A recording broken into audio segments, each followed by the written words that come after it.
गाले गुण लावो पावे पुन लावो ज्ञानी बाबा के। गाले गुण लागा पावे पुन लाना ज्ञानी बाबा के। हृदय मदि दिना बसाले, हृदय मदि दिना बसा बलिदानी राजा के। गाले गुण लावो पावे पुन लावो ज्ञानी बाबा के। गाले गुण लागा पावे पुन लाना ज्ञानी बाबा के।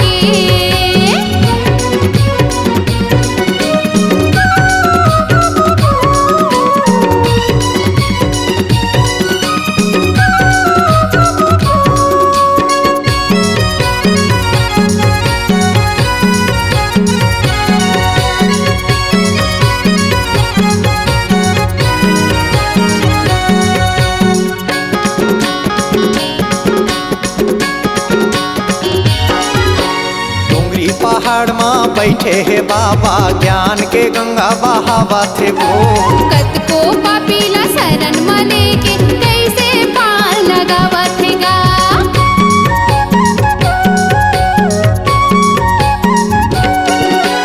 डोंगरी पहाड़ में बैठे है बाबा ज्ञान के गंगा बहावा थे वो। कत को पापीला शरण में लेके कैसे पार लगावा थेगा।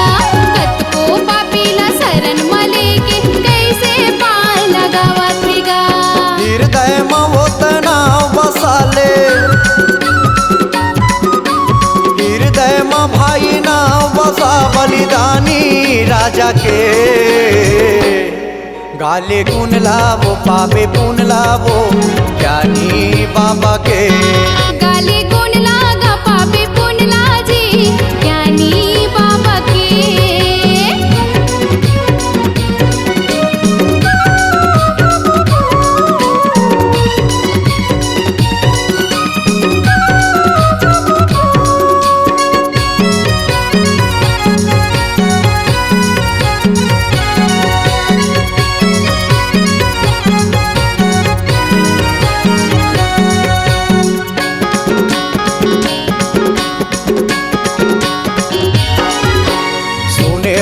महु गुरु के महिमा भरे है अमृत लोटावो।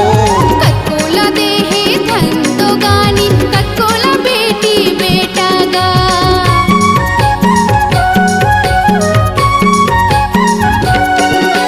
सुने हम महु गुरु के महिमा भरे है अमृत लोटावो। कतकोला दे है धन तो गानी कतकोला बेटी बेटा गा। कतकोला दे है धन तो गानी कतकोला बेटी बेटा गा। हृदय में वो तनाव बसाले, हृदय में दीदी ना बसा बलिदानी राजा के। गाले गुण लावो पावे पुन लावो ज्ञानी बाबा के। गाले गुण लागा पावे पुन लाजी ज्ञानी बाबा के। हृदय में वो तनाव बसाले, हृदय में दीदी ना बसा बलिदानी राजा के। गाले गुण लावो पावे पुन लावो ज्ञानी बाबा के। गाले गुण लागा पावे पुन लाजी ज्ञानी बाबा के। गाले गुण लावो पावे पुन लावो ज्ञानी बाबा के। गाले गुण लागा पावे पुन लाजी गुरु बाबा के। गाले गुण लावो पावे पुन लावो ज्ञानी बाबा के। C-Log Digital Recording Studio, Cordoba. Contact number 9907119215.